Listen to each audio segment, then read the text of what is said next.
Hello, future people. Welcome to Getting Tabled. I'm Jason the Bruce, and today we're unboxing an entire Battlefleet.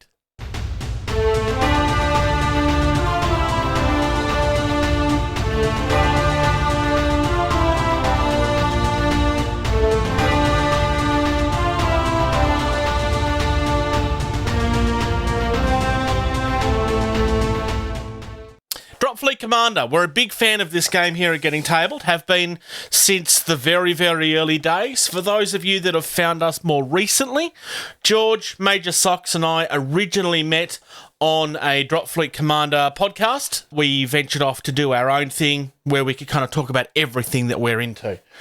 So that's why you will find us coming back to this game quite frequently, because we are big fans of the game.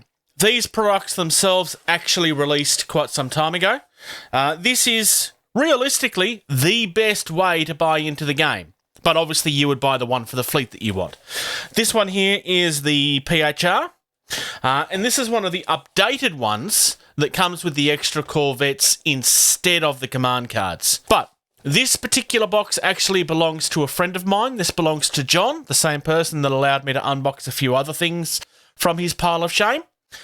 Just something he done out of the kindness of his heart, and I'm very, very much appreciative of that. So, first things first, just trying to get a bit of a look at the artwork on this, because the artwork on all of these boxes is phenomenal, but this is probably the biggest example of them on the boxes themselves. And on the back, you get an example of how you could build this.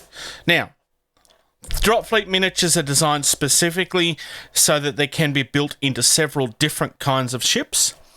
So the different ones down here, for example, all come from one sprue, but you build the version of this that you want.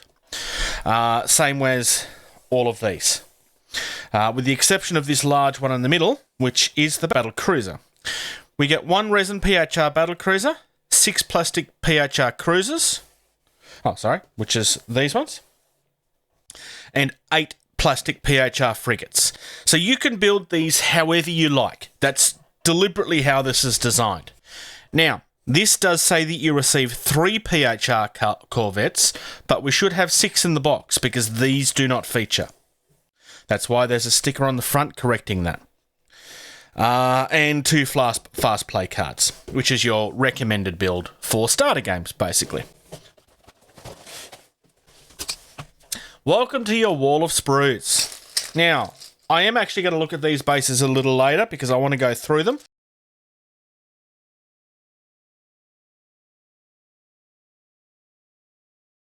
Alright, so this is our fast play sheet. Like I said, it's a bit of a quick start guide, this one actually, but it's also a recommended build. Probably a little bit smaller than I would like personally. The original versions of these were A4, and I do think that was probably a better way. But in saying that, this will fit on the table better. The issue with the A4s is realistically there was nowhere to put them half the time, because an A4 piece of paper takes up a lot of room for something that is just to be referred to. We also have a bit of a cheat sheet here. So we've got a table here for crippling damage, for catastrophic damage,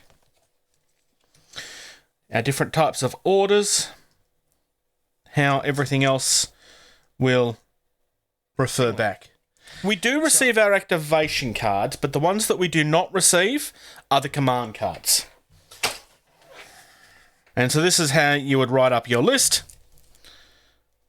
They have changed the design of them a little bit since I received mine initially. I do think these new versions look much nicer. I'm not going to open them. All of the cards will look exactly the same as this here. And the backs will obviously all look the same as well. So I'm going to leave those sealed because they belong to John. So these, you will notice, are all the same. These are among the smaller ships that's available to the PHR. Really, really nice looking ships, these. So they will sit this way, assuming that this is your flight stand. That's how they will look from the front on. So most of the time you will be looking at them from this angle. Now, we've got a couple of gates here. Thankfully, these ones have actually been placed in some very smart places because you'll be able to snip those quite easily. You're not going to be losing any damage. That one's possibly a little bit harder, but not that bad because all you'll need to do is shave it down. But the placement on these are much better than the ones I've been seeing lately. So that's good to see. This is a very boring sprue because this is just our flight stands. So these flight stands are used along with the bases.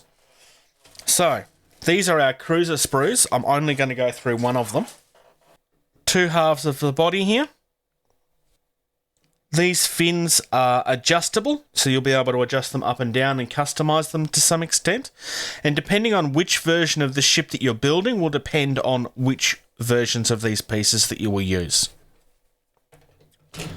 For example, these pieces here will fit along at some point along the ship. So these will go over the top of these. And you will do it according to whichever version it is that you're building. We've also got some guns here, which are posable. Again, these are ones that you will be using depending on what version of the ship that you build. And then again, likewise. Because these have been designed deliberately so that you can build several different types of ships from this one sprue, these look a lot more complicated than they really are. These have been among the best kits that I've ever built. They're just lovely. If you decide to take your time, in theory, you could magnetize these to be everything. But that's something that you'll want to take your time with before you start building things. And here we have our frigates. So, as you can see, 1, 2, 3, 4. And that will make 8. Both of the sprues are the same. And much like the ones that we were just looking at, you will build this according to whatever it is that you're trying to build. So you'll be wanting to take a look at dropfleetcommander.com and have a look at the stats for things that you're building. If you want to just build everything, then you're going to ultimately need to buy several kits. Or alternatively, like the others, if you spend some time, you could magnetize the entire kit. This down here is a very good example. So this will fit into this down here once the places together. If you were to snip those off and replace them with magnets, and also place magnets inside those holes there, then you would be able to just swap and change them willy-nilly whenever you wanted. These fins can be adjusted in and out according to however you want them to go. And again, you're going to be choosing the pieces according to the build that you want.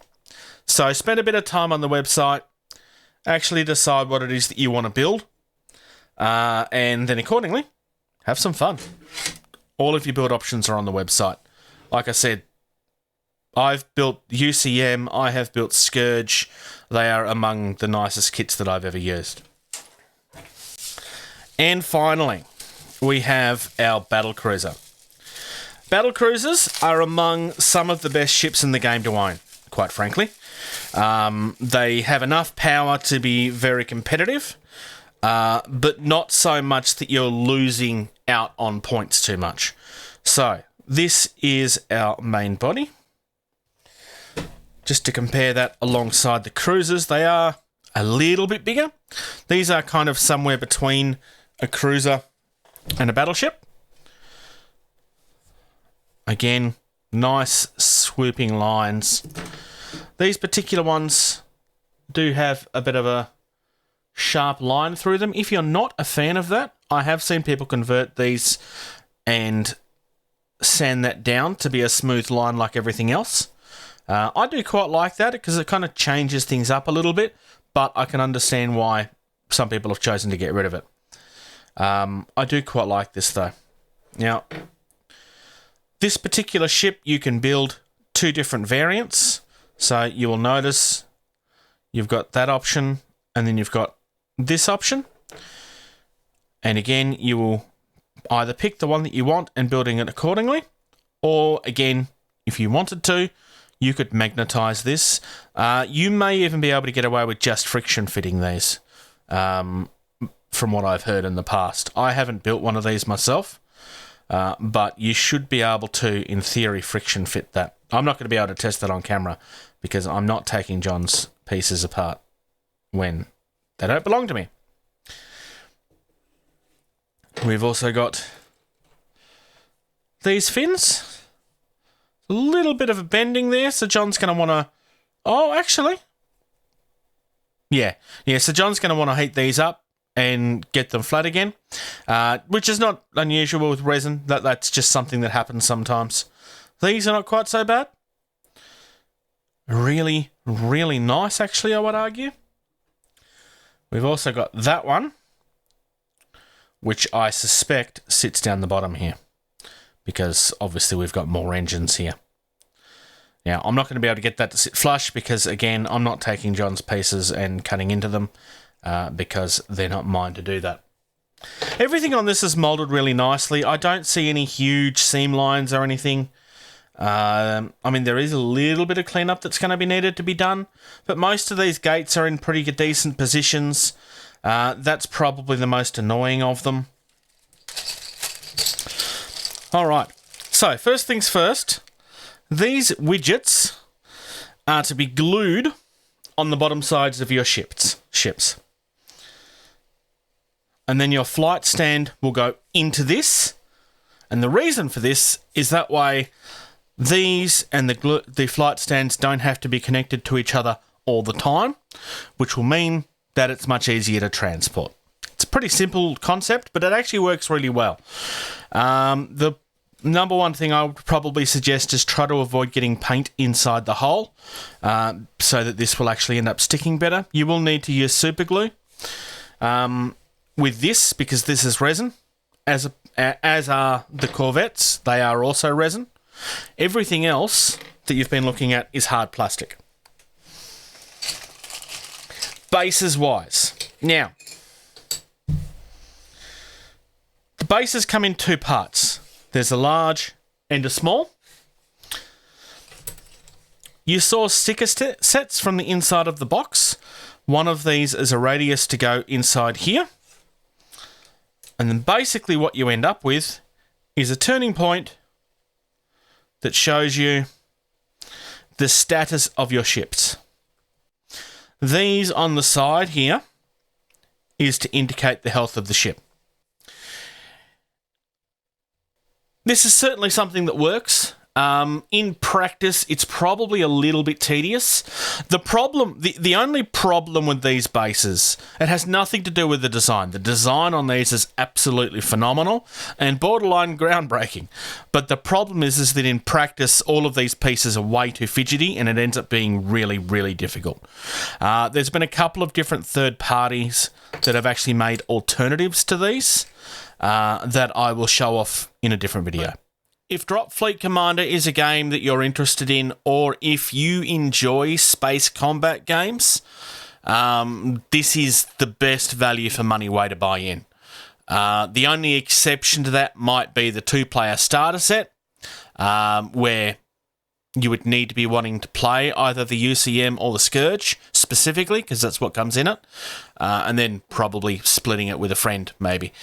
But otherwise, look, in all honesty, if you want one of the fleets that's not available in the 2-player starter set, this is your best way in. The only thing that you'll want to buy on top of this will be your command cards, which do not come in this set any longer.